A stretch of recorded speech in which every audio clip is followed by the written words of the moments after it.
Bonjour et bienvenue à ce webinaire EO Santé, donc ce troisième webinaire EO Santé que j'ai le plaisir d'introduire aujourd'hui. Nous allons être ensemble pour une durée de 45 minutes et la thématique du jour, donc c'est concilier sclérose en plaques et travail. Ce webinaire va être animé par Delphine Muto qui se présentera tout à l'heure, donc qui est patiente partenaire sur EO. Sachez que pour poser vos questions, vous avez un espace QR, donc n'hésitez pas à poser toutes vos questions sur cet espace QR. Nous essayons avec Mathilde, qui est en coulisses, donc de répondre à ces questions, ou éventuellement de se réserver un petit temps en fin de webinaire pour pouvoir les poser à Delphine. Et, euh, et si des questions n'ont pas pu obtenir de réponse pendant ce webinaire, sachez que nous allons créer une FAQ. Donc toutes les questions qui seront posées, répondues ou non répondues, seront intégrées dans cette FAQ qui sera envoyée à toutes les personnes inscrites donc à ce webinaire. Et ce webinaire sera également disponible en version sous-titrée et en replay depuis le centre de ressources donc d'OETH. Alors, la thématique du jour, donc, c'est concilier sclérose en plaques et travail. Et c'est un webinaire directement proposé par EO. Sachez que EO, en fait, c'est un nouveau dispositif qui a été lancé en début d'année donc par l'association ETH, qui est un espace en fait confidentiel pour pouvoir échanger donc avec des patients partenaires, donc des personnes comme Delphine, qui ont une expérience et un vécu en fait de la maladie ou du handicap et qui se sont formés, ont transformé cette expérience pour venir conseiller tous les professionnels donc, du secteur. Donc vous avez un QR code sur la slide qui va venir. Ce QR code, n'hésitez pas donc, à le scanner, ça vous permet d'accéder directement à la plateforme donc www.eosanté.org. C'est un espace 100% confidentiel, 100% gratuit qui est destiné à tous les professionnels du secteur qui relèvent de l'accord OTH, donc sanitaire, social, médico-social, donc associatif, et que vous soyez directement concerné par un défi de santé ou que vous souhaitez accompagner un collègue ou un collaborateur, vous pouvez en bénéficier, que vous soyez référent handicap, que vous soyez représentant du personnel, quelle que soit votre casquette, hein, que vous soyez manager. Cet espace vous permet de pouvoir échanger de façon confidentielle, donc avec un patient partenaire, de lui poser éventuellement toutes vos questions concernant les inquiétudes que vous pourriez avoir pour concilier le travail et maladie ou handicap. Et puis, sur cet espace, également, beaucoup de fiches conseils sont disponibles ou des versions quiz. Sans plus attendre, je vais laisser la parole donc à Delphine, qui est notre animatrice du jour et qui va nous parler de son expérience et de comment on concilie donc sa maladie avec sa ou ses maladies avec, avec le travail. Merci beaucoup. Alors bonjour tout le monde. Je suis vraiment très très heureuse d'être là. Alors donc je m'appelle Delphine Muto, je suis patiente partenaire. Je vis avec une sclérose en plaques depuis maintenant 22 ans. J'ai été diagnostiquée en 2003, donc ça fait déjà un petit moment. J'ai également de l'endométriose et le SII, c'est-à-dire syndrome de l'intestin irritable, qui est un petit peu souvent le compagnon de route de l'endométriose. J'ai également un trouble anxieux et puis un TDA, donc un trouble de l'attention et de la concentration. Voilà, toutes ces petites joyeusetés m'accompagnent dans ma vie pro et dans ma vie perso depuis déjà quelques temps. Donc, je suis patiente partenaire et père aidante, principalement dans le champ de la sclérose en plaques, SEP. Voilà. Donc, patiente partenaire, ça veut dire que j'interagis avec des professionnels, des soignants, des patients. Et père aidante, ça veut dire que j'accompagne, je soutiens directement les personnes qui ont la même pathologie que moi. Alors, j'ai différentes casquettes professionnelles. Je suis chargée de mission développement du partenariat patient. Qu'est-ce que ça veut dire? Ça veut dire que j'accompagne des équipes, que ce soit des équipes médicales, des équipes administratives, à développer des projets en partenariat avec des patients partenaires pour le groupe hospitalier Sorbonne Université. Je suis également éducatrice et formatrice en santé sexuelle et maladies chroniques. Donc ça, c'est une reconversion, puisque en fait, j'ai travaillé 20 ans dans le commerce avant d'être ici devant vous, par écran interposé. J'ai été vendeuse, j'ai été directrice de magasin, j'ai été formatrice en interne. Voilà. Donc aujourd'hui, en fait, j'ai un statut un petit peu hybride qui me permet de mieux vivre mes pathologies sur le plan professionnel, à la fois un statut de salarié à l'hôpital et un statut de freelance auto-entrepreneur en tant que consultante en santé sexuelle. Voilà. Sentez-vous libre à la fin vraiment de me poser toutes vos questions. Il n'y a pas de question tabou. Voilà, je suis une patiente, partenaire, mais de même sur mon parcours pro et sur mon parcours perso. En tout cas, n'hésitez pas. Moi, j'ai pas de sujet tabou. Je suis là pour échanger et partager en toute transparence avec vous. Donc, vraiment, sentez-vous à l'aise et y compris après, on le verra dans les entretiens individuels. Alors, la sclérose en plaques, quelques chiffres clés. La sclérose en plaques, c'est quand même 2,8 millions de personnes qui sont touchées dans le monde et à l'échelle en fait nationale, la sclérose en plaques touche 130 000 personnes et il faut savoir que chaque année, il y a en moyenne entre 3 000 et 5 000 nouveaux diagnostiqués. La prévalence de la maladie, c'est 3 femmes pour un homme. Alors, il y a peut-être des facteurs hormonaux derrière. La recherche travaille pas mal, en tout cas, sur ces questions-là. C'est une maladie, on va le voir, qui est méconnue et mal connue. Et qui souvent est victime de beaucoup de stéréotypes et de préjugés. Donc, on va essayer un petit peu de balayer aussi tout ça dans les prochaines slides. Alors, pour vous faire un petit peu travailler, je vais vous poser cette question. Donc, n'hésitez pas à sortir votre téléphone et à les mettre en mode scanner QR code. Est-ce que vous connaissez les symptômes de la CEP? Alors, je vais vous inviter voilà, à scanner le petit QR code qui est ici. Et puis vraiment à écrire tout ce qui vous passe par la tête en termes de symptômes. C'est anonyme, donc allez-y surtout, n'hésitez pas. Écrivez tout ce qui vous passe par la tête de symptômes que vous associez à la sclérose en plaques. Douleur, ok.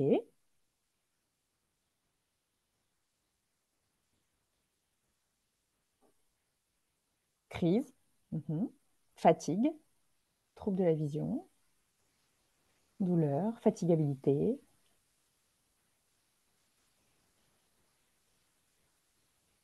poussée. Ouais. Poussée, en général, ça va avec crise. C'est comme ça qu'on appelle les crises de sclérose en plaques. Effectivement, ce sont des poussées. Dégradation, perte de motricité, troubles alimentaires, sensible à la chaleur, tout à fait. C'est ce qu'on appelle le phénomène du TOF, d'ailleurs.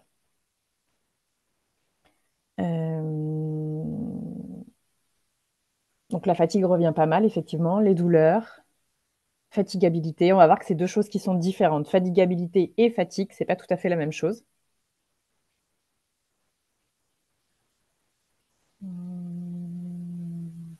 Problème urinaire, tout à fait. Troubles alimentaires, alors on va le voir, c'est plutôt des troubles digestifs, mais l'alimentation joue effectivement un rôle important dans la sclérose en plaques.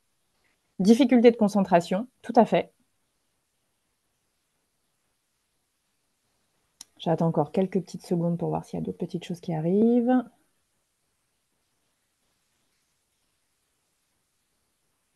Donc, on voit bien quand même que ce qui revient très très souvent, c'est fatigue, fatigabilité, effectivement. Tout ce qui est problème de concentration. Perte de confiance, et oui, ça c'est quelque chose de très très important. Effectivement, c'est, on va dire, un impact, une conséquence bien souvent de tous ces symptômes-là. Trouble de la marche, tout à fait. Faiblesse musculaire, tout à fait. Perte de motricité, tout à fait, effectivement. Donc là, vous avez dit vraiment, effectivement, et vous avez souligné, je pense, une majeure partie. Vous avez vraiment bien balayé l'ensemble des symptômes. On va les revoir un petit peu plus en détail juste ici. Donc effectivement, la fatigue, c'est ce qui revient le plus souvent, mais j'ai même envie de vous dire les fatigues. Parce que, en fait, dans la sclérose en plaques, vous allez avoir une fatigue qui peut être effectivement généralisée, mais on parle bien souvent de fatigues qui peuvent avoir différents visages. Il faut vraiment distinguer la fatigabilité à l'effort physique. Voilà, ça c'est effectivement, vous l'avez bien nommé, c'est ce qu'on appelle la fatigabilité, due bien souvent à une perte de force musculaire au niveau des membres inférieurs, difficulté de marche, difficulté d'équilibre. Vous avez la fatigue généralisée qui est parfois assez implacable et difficile en fait à expliquer, à normer, qui va toucher à la fois tout ce qui est physique, tout ce qui est cognitif. Et vous avez aussi, et ça on n'en parle pas beaucoup, mais tout ce qui est fatigue et fatigabilité cognitive et intellectuelle, qui va être due notamment à des troubles cognitifs, des problèmes de concentration, d'attention. Et en fait, c'est très, très important, on va le voir, d'aller identifier votre type de fatigue. Pourquoi? Parce que les leviers pour prendre en charge la fatigue selon sa catégorie, la fatigue cognitive, la fatigabilité physique ou l'asthénie, fatigue générale, on ne va pas avoir les mêmes leviers, forcément les mêmes ressources et les mêmes types de prise en charge. Et ça, c'est vraiment quelque chose de fondamental. Je vous donne un petit exemple me concernant. Moi, j'ai cru pendant très longtemps que j'avais une fatigabilité à l'effort musculaire parce que j'ai un déficit moteur léger à gauche, au quadriceps gauche. Et en fait, après un bilan neuropsychologique, je me suis rendu compte qu'en fait, non, c'était certainement mes troubles de l'attention qui me fatiguaient beaucoup plus. Et aujourd'hui, en fait, une journée à passer sur mon écran va me fatiguer beaucoup plus que marcher 5 kilomètres. Et en fait, je ne vais pas du tout récupérer de la même façon. Donc, c'est pour ça que c'est important d'identifier en fait le type de fatigue. Voilà. Tout ce qui est troubles sensitifs, douleurs neuropathiques, effectivement, vous l'avez bien souligné. Donc, les troubles sensitifs, ça peut être une hypersensibilité, en fait, une hypersensibilité à certaines sensations, au chaud, au froid, une modification de la sensibilité, l'impression parfois qu'on a comme plein de fourmis, en fait, qui courent un peu sur certaines parties du corps, la peau avec une sensation un peu cotonneuse, un peu cartonnée, voilà. Et puis, les douleurs neuropathiques qui vont nécessiter aussi une prise en charge particulière. Les troubles visuels peuvent être présents dans l'INSEP et c'est même parfois inaugural de la maladie. Donc tout ce qui est troubles cognitifs, c'est-à-dire troubles de l'attention, troubles de la concentration, mémorisation, rapidité d'exécution des fonctions cognitives. Voilà. Tout ce qui est troubles vésico-sphinctériens, vous l'avez dit, en fait, ce sont les troubles urinaires, effectivement, qui peuvent être, euh, qui peuvent être très présents dans la CEP. Donc les troubles digestifs, comme la constipation notamment, mais également les problèmes des sphincters anorectaux. Et puis vous avez également tout ce qui est troubles moteurs, troubles de la marche, troubles de l'équilibre. Voilà. Et en fait, chacun de ces symptômes va nécessiter effectivement une prise en charge particulière et on va le voir, peuvent avoir un impact sur votre vie professionnelle. Alors, est-ce que vous savez à peu près, en moyenne, à quel âge se déclare la sclérose en plaques? Je vais vous inviter également à scanner ce petit QR code. Euh,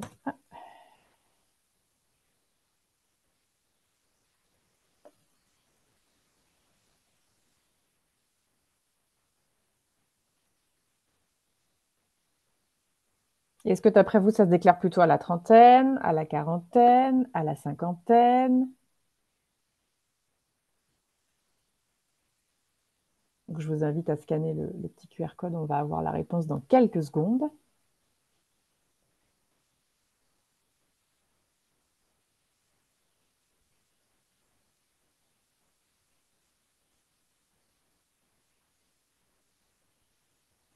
Donc, vous avez été 8 à répondre à la vingtaine, 7 à répondre à la trentaine. Et ben, on va le voir, en fait, c'est un petit peu entre les deux. Effectivement, en fait, l'âge moyen, en fait, la sclérose en plaques, on ne parle pas vraiment d'âge moyen, mais plutôt d'une fourchette d'âge qui se situe entre 25 et 35 ans. Voilà, ça c'est la moyenne pour ce qu'on appelle les scléroses en plaques rémitantes récurrentes, qui constituent en tout cas 80% des scléroses en plaques lorsqu'elles sont diagnostiquées. C'est vraiment important parce que 25-35 ans, c'est quand même un âge, une fourchette d'âge assez charnière où on construit à la fois sa vie personnelle, sa vie professionnelle, où on se lance effectivement. Donc, c'est important aussi d'avoir ça en considération et ensuite de bien s'entourer des différents dispositifs pour accompagner en fait cette lancée dans la vie perso, mais dans la vie pro également. Il faut savoir qu'il y a aussi certaines scléroses en plaques qui se déclarent plus tardivement. Oups, pardon. Hop. En moyenne autour de entre 40 et 50 ans qu'on appelle les scléroses en plaques progressives d'emblée, voilà, mais qui sont beaucoup plus rares.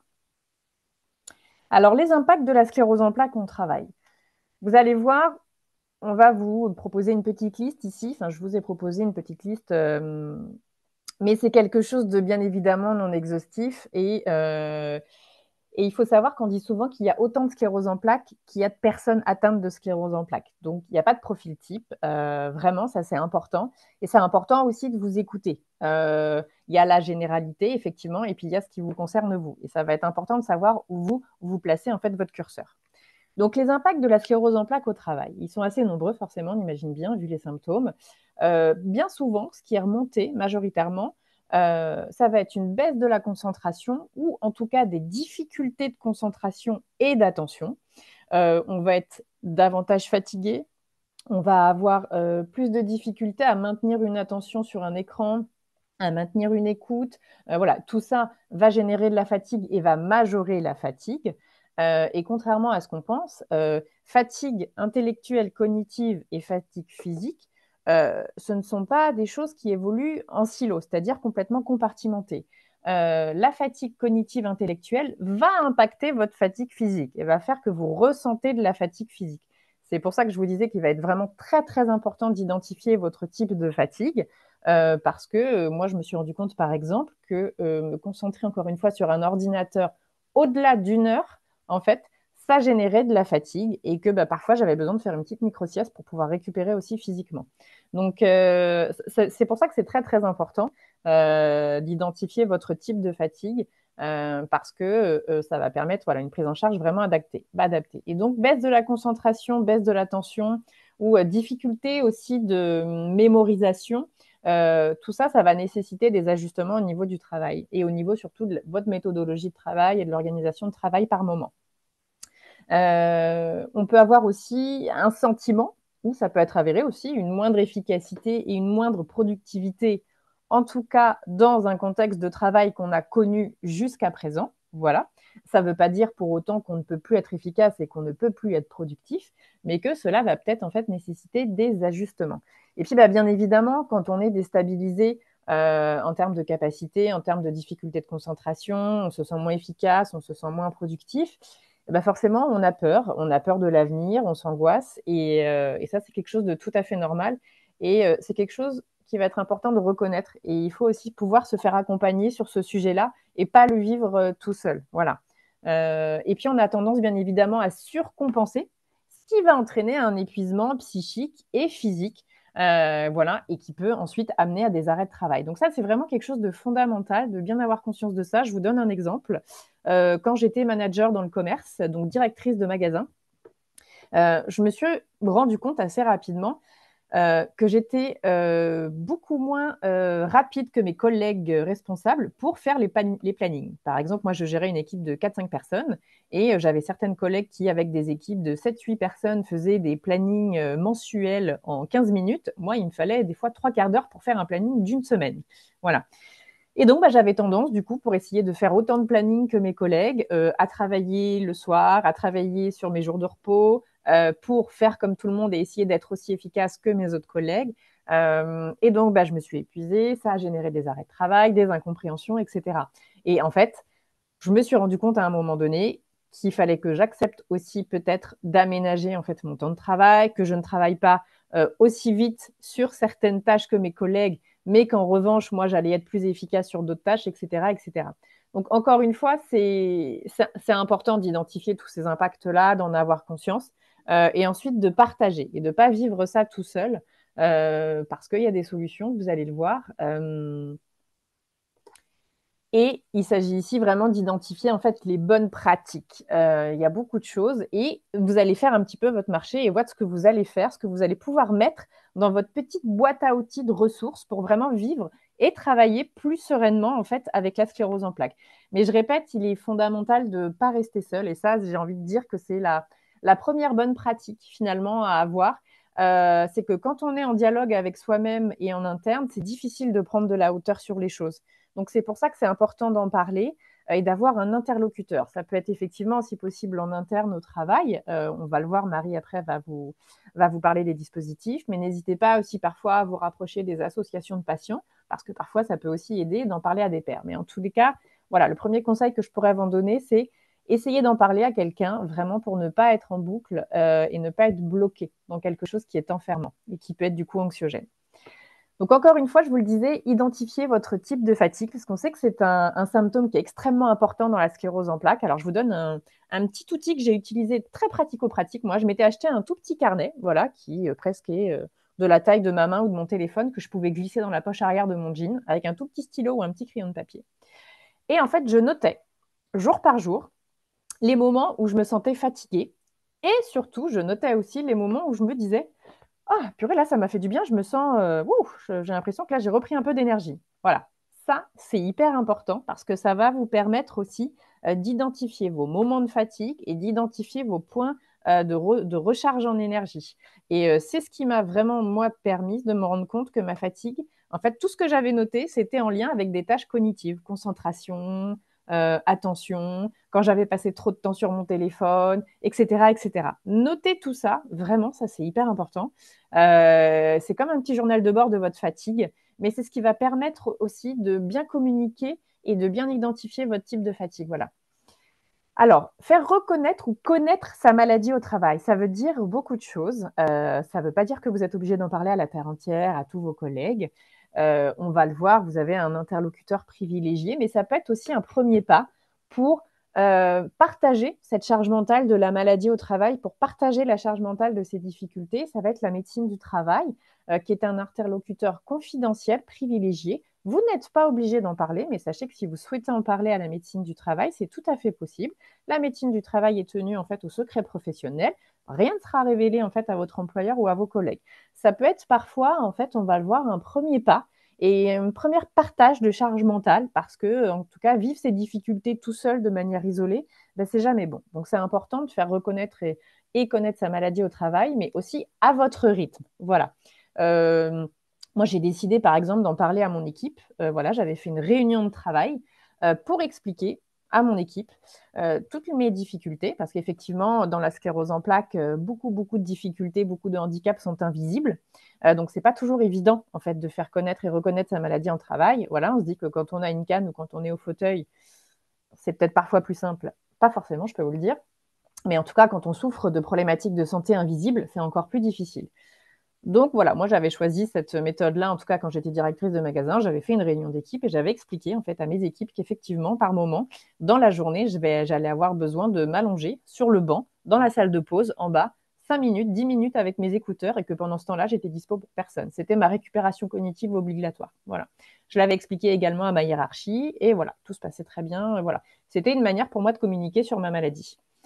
Je vous dis pas que c'est celle forcément à faire et à suivre, mais en tous les cas, le fait de communiquer, moi, comme ça m'a aidé. Bien évidemment, aménager son poste de travail, ses modalités de travail, c'est aussi tout à fait possible. Marie va vous partager aussi différents dispositifs tout à l'heure. Parfois, ça peut être, quand c'est possible, bien évidemment, hein, en fonction de votre cadre de travail, mais ça peut être décaler des horaires d'une heure au lieu de faire 9 heures, je sais pas moi, 9h, 18h, c'est de faire 10h, 19h. Parfois, c'est cette petite heure, en fait, le matin, parce que le matin, c'est un moment qui vous coûte en termes du fait de se lever, en termes d'énergie, etc. Peut-être que de décaler d'une heure, c'est possible. Ça va être organisé également euh, ces modalités d'exécution de travail. Voilà, je ne sais pas si vous connaissez cette méthode, par exemple, qui consiste à, je crois que c'est la méthode Pomodoro, mais j'ai un doute, où on travaille sur une tâche pendant 20 minutes, on fait 5 minutes de pause. 20 minutes, 5 minutes de pause. Voilà. Moi, je sais que c'est une méthode que j'utilise beaucoup parce que je sais qu'au-delà de 30 minutes, ben, j'ai beaucoup de mal à me concentrer. Donc, ça va être vraiment identifier les ressources internes, externes.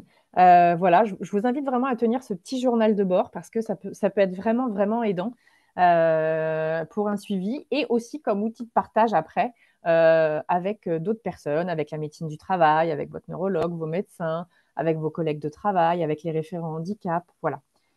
Et notamment dans les ressources externes, voilà, j'avais envie de vous partager quelques ressources externes. Alors, c'est vraiment une poignée, hein, parce que je pense que vous en avez bien sûr beaucoup d'autres. Vous avez les associations qui regroupent des personnes atteintes de sclérose en plaques. Vous avez notamment l'association CEP Avenir qui propose un système de parrainage, en fait, où vous avez des patients atteints de sclérose en plaques qui parrainent d'autres patients. Donc, c'est bénévole, hein, bien sûr. Et puis, bah, ça vous accompagne, ça vous propose un soutien, des conseils, en tout cas dans la gestion de votre maladie au quotidien. Vous avez l'APF France Handicap qui a une branche sclérose en plaques et qui propose beaucoup d'ateliers en visio et aussi en présentiel en région, qui a tout un programme dédié à la sclérose en plaques. C'est ce qu'on appelle l'école de la CEP. Vous avez France CEP, Notre Sclérose, AFCEP, voilà. Donc, vraiment, n'hésitez pas à aller parfois piocher un peu ce dont vous avez besoin sur ces sites internet. Voilà, vous avez d'autres sites web aussi dédiés à la sclérose en plaques, comme Lumière sur la CEP, par exemple, et Boxons la CEP, qui sont des sites qui ont été créés par des laboratoires. Vous avez Vivre avec ma sclérose en plaques, donc vous avez l'école de la l'ACEP d'APF France Handicap, qui est vraiment une mine d'informations. Vraiment, je vous invite à aller consulter. Et vous avez surtout les réseaux CEP. Alors, ce sont des structures, des associations qui ne sont pas très connues par les patients, et c'est bien dommage. En fait, il en existe en général un par région. Donc, vous avez un site internet pour aller les récupérer. Et vraiment, ces réseaux, ça va être le lien ville-hôpital. Entre chez soi, où on est tout seul, on n'a pas toujours d'interlocuteur, et l'hôpital, où on peut avoir des interlocuteurs, mais parfois c'est juste une ou deux fois par an. Et ben, au milieu, il n'y a rien. Et ben, en fait, si, au milieu, vous avez les réseaux CEP, qui sont des associations composées d'infirmières, psychologues, assistantes sociales aussi, qui peuvent vous informer de vos droits, notamment sur le plan professionnel. Euh, et vous pouvez demander à être suivi par un réseau, voir une psychologue, participer surtout à des ateliers d'éducation thérapeutique. En général, l'éducation thérapeutique, donc ce sont des ateliers pédagogiques qui abordent certaines thématiques en lien avec la sclérose en plaques. Et vous avez bien souvent dans ces réseaux des ateliers sur tout ce qui est mes droits, les ressources professionnelles, etc., etc. Donc ça peut être aussi une mine d'informations, donc n'hésitez pas à vous rapprocher. Et puis, en ressources externes, je dirais aussi une prise en charge pluridisciplinaire. Parce qu'en fait, prendre en charge la sclérose en plaques au travail et les impacts de la maladie au travail, c'est en fait prendre en charge la maladie tout court. Euh, Forcément, le pro va impacter le perso et le perso va impacter le pro. Donc, il est hyper important que dans le cadre de votre sclérose en plaques, vous ayez une prise en charge qu'on appelle pluridisciplinaire, donc c'est-à-dire qui va impliquer des professionnels de santé relevant de plusieurs disciplines, neurologues, kinés, médecins traitants, activité physique adaptée, etc., etc., et différentes modalités de prise en charge. La rééducation, c'est quelque chose qui n'est pas très connu quand on a une sclérose en plaques, et pourtant on y a le droit 6 semaines par an. On a le droit à 6 semaines par an dans un centre de rééducation quand on a une CEP, 100% pris en charge par la sécurité sociale. C'est pas forcément 6 semaines d'affilée, hein. Moi, j'ai déjà fait de la rééducation en ambulatoire, donc j'y allais juste 1 heure et demie, 3 fois par semaine. Et l'après-midi, en fait, j'allais à mon travail. Voilà.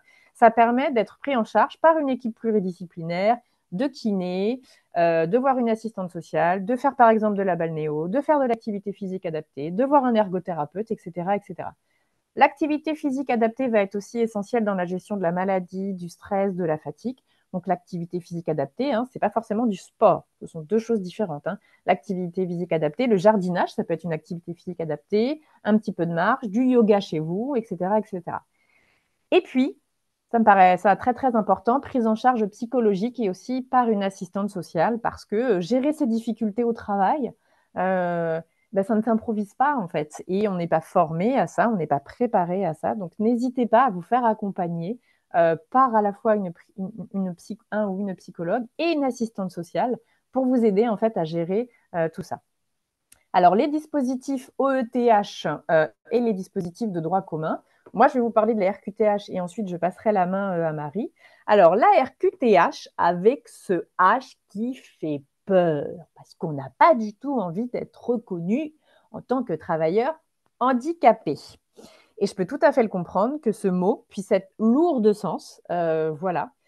Sachez que la RQTH, c'est un dispositif. Il faut en faire la demande auprès de la MDPH, la Maison départementale des personnes handicapées, c'est gratuit.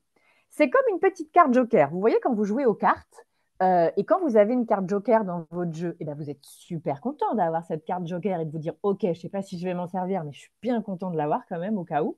Et au moment où vous vous trouvez un peu dans la panade, ah super, j'ai un joker, et ben c'est ça, les RQTH en fait.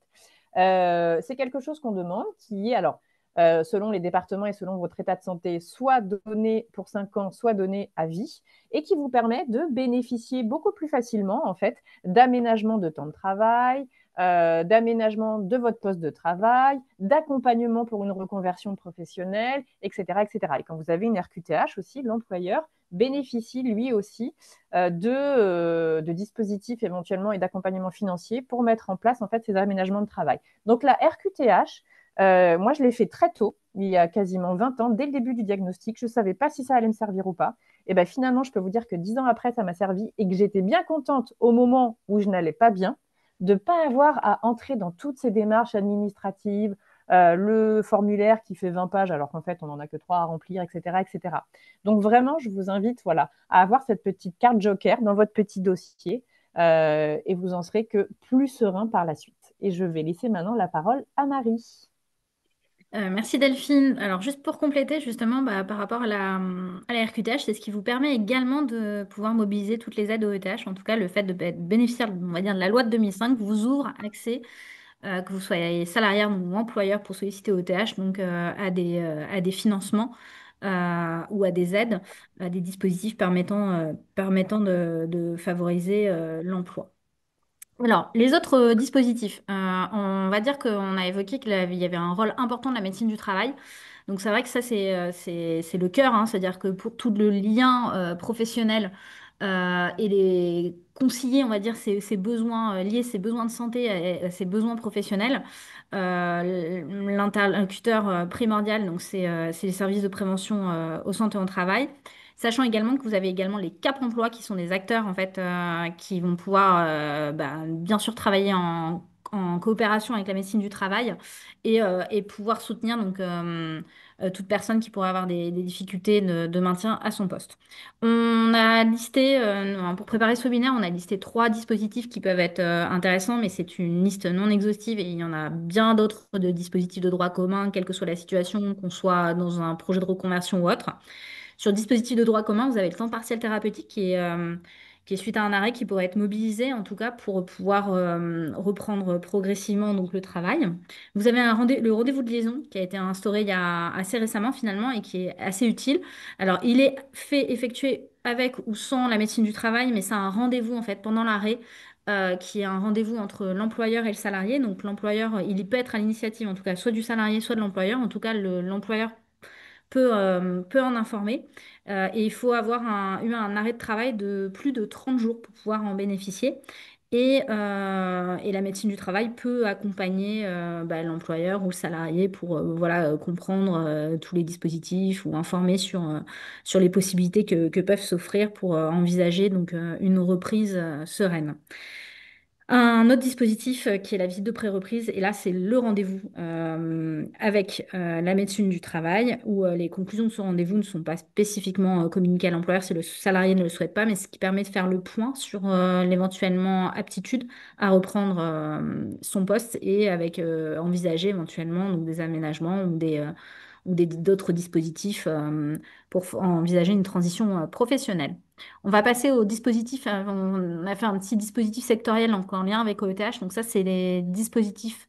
C'est pareil, la liste n'est pas exhaustive et on a un catalogue des aides qui est disponible donc, sur le site internet OETH. Euh, je vous les donne avec quelques informations, mais sachez que dans le cadre de l'envoi du replay avec FAQ, on enverra une présentation un peu plus fournie en détaillant ces différents dispositifs. Donc on a Objectif Parcours Pro, donc ça c'est un dispositif qui est né il y a un an et qui permet de faire pour des personnes qui sont en risque d'inaptitude ou en situation d'inaptitude, donc à leur poste de travail, de pouvoir être accompagnées d'un point de vue sur mesure et de pouvoir définir finalement réfléchir à sa trajectoire professionnelle à ses besoins et comment les sécuriser derrière. C'est-à-dire qu'on ne va pas juste définir un projet professionnel, on va également mettre en place du soutien psychologique, de la remédiation cognitive. On peut aller chercher le montage d'un dossier pour obtenir une formation. Bon, bref, on va à la fois faire un diagnostic, analyser la situation, proposer un accompagnement et faire en sorte que derrière, ça se réalise. Ensuite, on a un partenariat spécifique donc avec l'OPCO Santé pour financer des actions de formation, un point de vue de reconversion. Donc, pour être éligible, encore une fois, il faut être bénéficiaire de la loi de 2005, donc la RQTH, bien sûr, en fait partie. Et derrière, on va financer les projets de reconversion. Donc, pour les personnes, donc les professionnels du secteur qui sont en risque d'inaptitude, en situation d'inaptitude, sachez qu'avec ce dispositif, ces formations sont plutôt très bien prises en charge, voire 100% pris en charge dans le cadre de ce partenariat. Bien sûr, après, on a tout le volet aide à la compensation, aide technique, aide au tutorat pour la reprise de poste, aide humaine. Tout ça, ça peut pas se faire sans la relation avec la médecine du travail, avec le médecin du travail, avec des ergonomes éventuellement qui auront pu faire des analyses. Donc, on peut financer des prestations d'analyse de poste. Mais aussi derrière, on va pouvoir mettre en place des aides selon les besoins. Et comme Delphine l'évoquait tout à l'heure, c'est que chaque situation, elle est unique au final. Donc, on a beau avoir cette maladie, mais derrière, l'impact, il n'est pas le même pour tout le monde. Et en fonction des situations de travail et des lieux de travail, c'est aussi différent. Et donc là, on va intervenir en fonction des recommandations qui auront pu être faites en coopération avec les équipes pluridisciplinaires, que ce soit Cap Emploi ou service de prévention santé au travail. Et enfin, il y a aussi également tout le volet sensibilisation des équipes. Delphine expliquait qu'elle avait utilisé une réunion d'équipe pour pouvoir informer, mais c'est aussi possible de faire appel à des acteurs externes, à de préparer ça, en tout cas, d'en discuter, de faire une sensibilisation, comme aujourd'hui Delphine qui sensibilise finalement. Ben, comment on fait pour sensibiliser tous un collectif, pour vraiment ouvrir le dialogue dans une équipe? Ben, on peut aussi soutenir OTH des interventions et des prestations de sensibilisation d'un collectif. Alors, je reprends rapidement la main. Donc, voilà, à retenir, c'est que la sclérose en plaques est une maladie chronique souvent invisible, effectivement. On le sait, hein, 80% des handicaps sont invisibles, mais la sclérose en plaques est particulièrement porteuse de handicaps invisibles et de problématiques invisibles. Donc, elle peut entraîner fatigue au pluriel, troubles moteurs, visuels, cognitifs. Et vraiment, l'évolution, elle est propre à chaque personne. Ça c'est fondamental. Encore une fois, je vous le redis, hein, il y a autant de sclérose en plaques qu'il y a de malades. Et voilà. Donc, elle touche principalement les jeunes adultes. Voilà. Vivre et travailler avec une sclérose en plaques, c'est vraiment pas quelque chose d'impossible. Souvent une question d'ajustement, d'adaptabilité et de prise en charge pluridisciplinaire et multimodale, donc de différentes manières, de différentes modalités, avec des aménagements adaptés qui vont vraiment permettre de préserver votre santé, votre équilibre, votre confort et votre efficacité au travail, mais avec des ajustements. Voilà. Ça, c'est un point essentiel. Mettre des mots sur votre sclérose en plaques. Voilà. C'est vraiment essentiel. Ça peut faire avancer les choses. Voilà. Il faut arriver à en parler dans un cadre de confiance pour vraiment déconstruire ces idées reçues, poser vos questions, ouvrir la voie à des solutions concrètes et ne restez pas seul, surtout avec vos interrogations, avec vos questions auxquelles, bien souvent, en fait, en tant que personne concernée, on n'a pas de réponse. Donc, c'est pour ça que c'est essentiel voilà, de vous faire accompagner petit pas par petit pas. Listez un petit peu les choses, mais n'hésitez pas vraiment à y aller petit pas par petit pas. Et comme voilà, comme on vous l'a dit avec Marie, il y a de nombreuses ressources. Il y en a encore plein d'autres. Hein. On ne peut pas toutes en fait effectivement les évoquer, mais entre les associations de patients, les réseaux CEP, la prise en charge pluridisciplinaire, la maison départementale des personnes handicapées pour la RQTH et d'autres aides également, l'association ETH, voilà. Vous avez vraiment beaucoup de ressources à votre disposition et c'est pas toujours évident de savoir en fait comment y aller toute seule ou tout seul. Donc voilà, n'hésitez pas à vous faire accompagner, vraiment, c'est fondamental. Voilà, et donc là, je pense qu'on peut faire place aux Eh questions. bien, on n'a pas eu de questions qui sont arrivées. Ok, Donc, vous avez encore la possibilité, si vous en aviez des questions, à nous les poser encore jusqu'à la fin du webinaire, donc encore, on va dire, 5 minutes. Euh, Juste pour information, donc là, merci Delphine en tout cas pour ton intervention et ton témoignage. On a encore un prochain webinaire Éo Santé qui est prévu le 17 juin, donc qui est accueillir et manager les défis de santé de son équipe. Donc c'est une personne qui était en situation de management et qui a vécu un défi de santé, en tout cas qui témoignera sur le regard aujourd'hui dans ces deux casquettes finalement, à la fois personne concernée par une problématique de santé et manager. N'hésitez pas à avoir le réflexe EO parce que on voit que aujourd'hui, toutes les questions qui peuvent se poser, les questions de initier le dialogue, Delphine le disait tellement bien, c'est important de ne pas être isolé en fait, de pouvoir partager ça. Et c'est pareil, c'est comment on partage ça en équipe, avec ses collègues. Au tâches, en fait, on a mis en place et au santé, on l'a mis en place pour pouvoir favoriser le dialogue, en tout cas, que on soit salarié, qu'on soit manager, on soit un manager d'un salarié qui peut avoir une sclérose en plaques ou une autre maladie où on se questionne également sur comment en parler, comment aborder le sujet, comment favoriser le dialogue, qu'on soit collègue également, où on se pose des questions. Donc là, n'hésitez pas à avoir le réflexe EO. EO a été mis en place pour ça, de pouvoir échanger. Et Delphine, justement, je vais te laisser peut-être témoigner un petit peu, mais Delphine elle-même est patiente partenaire donc sur EO. Donc si vous avez envie d'échanger avec elle en tant que collègue, en tant que manager, référent handicap ou personne concernée par une des maladies que Delphine a, n'hésitez pas. Delphine, je te laisse peut-être expliquer un Ouais. petit peu ce que c'est un rendez-vous. D'ailleurs, c'est Ouais. des rendez-vous de 30 minutes, mais Voilà, explique-moi voilà, exactement. Donc, l'objet de ces ce sont rendez-vous. des rendez-vous de 30 minutes qui sont complètement confidentiels entre vous et moi. Donc, déjà, soyez rassurés, tout ce qui se dit entre vous et moi reste entre vous et moi. Ça, c'est fondamental. Effectivement, vous pouvez aborder tout ce qui est problématique au travail. Parfois, on ne sait pas par où commencer. Et puis, bah, voilà, parfois, on a besoin d'un premier interlocuteur. Et peut-être que quelqu'un qui a une sclérose en plaques, déjà comme vous, ça peut être un premier interlocuteur de confiance. Voilà. On peut aussi aborder d'autres choses. Et ça, je vous mets à l'aise là-dessus parce que bien souvent, les sphères pro et les sphères privées se chevauchent et l'une influence l'autre. Et parfois, on se rend compte que des problématiques dans la vie perso qu'on n'arrive pas à gérer pourraient aussi influencer le pro, etc., etc., en termes d'organisation et de charge mentale. Donc voilà, sentez-vous libre d'aborder en fait vos problématiques. Et moi, on verra comment ensemble je peux vous orienter en tout cas vers les ressources adéquates. Ça peut être, je vous donne un exemple très concret, voilà, une personne qui m'a contactée parce qu'elle se posait beaucoup de questions sur tout ce qui est concentration, sur tout ce qui est problème d'attention, de mémorisation. Et elle cherchait en fait un neuropsychologue pour faire un bilan neuropsychologique, mais du coup, elle en trouvait plein sur Google, mais elle ne savait pas comment choisir. Donc, bah, voilà, je l'ai aidée un petit peu à noter quelques noms, quelques références, et je lui ai expliqué une petite médodo. Et moi-même, ayant fait un bilan neuropsychologique, j'ai pu expliquer comment ça se passait. Voilà.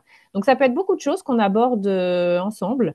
Vous venez un peu comme au McDo, venez comme vous êtes, avec vos mots, avec votre café, votre pige, votre gourde, ce que vous voulez, c'est important.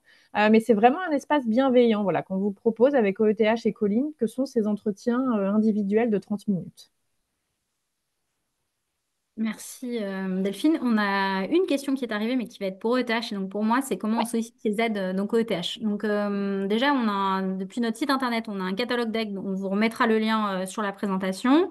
Et après, vous pouvez, en tant qu'employeur, donc seuls les employeurs peuvent faire une demande de financement auprès de OETH. Donc vous pouvez, en allant sur votre espace en ligne, en fait, il y a un espace réservé pour pouvoir faire les demandes de financement. Et si vous avez besoin d'un conseil pour le montage d'un dossier, vous pouvez nous solliciter. Donc, on a une permanence d'accueil le matin de 9 heures à midi où on peut répondre aux questions, on va dire, les plus urgentes ou qui nécessitent pas un échange approfondi pour analyser une situation. Dès que c'est un niveau où il faut quand même mieux comprendre pour vous orienter vers les bons dispositifs ou les bons acteurs, on vous proposera un rendez-vous téléphonique. Donc voilà, donc n'hésitez pas à nous solliciter, en tout cas à télécharger éventuellement le catalogue des aides et à solliciter, donc si vous êtes employeur. Si vous êtes un partenaire, bon, bah, n'hésitez pas à prendre contact également avec nous. Et si vous êtes salarié, bah, à vous rapprocher de votre employeur, des instances représentatives du personnel, de la médecine du travail, si vous avez besoin de mettre en place un aménagement ou d'un patient partenaire sur EO. Eh ben, écoutez, nous n'avons plus qu'à vous remercier. Moi, je remercie Delphine Merci beaucoup. pour son témoignage du jour. J'ai plus qu'à vous remercier également pour votre attention et les petits messages qui arrivent dans les commentaires. Merci. Rendez-vous donc le mois prochain pour un nouveau rendez-vous, un nouveau moment EO. Et en attendant, vous recevrez donc un lien pour visionner en replay ce webinaire, plus un complément d'information sur les aides qui ont été présentées aujourd'hui. Merci à toutes et à tous. Au revoir. Merci. Au revoir.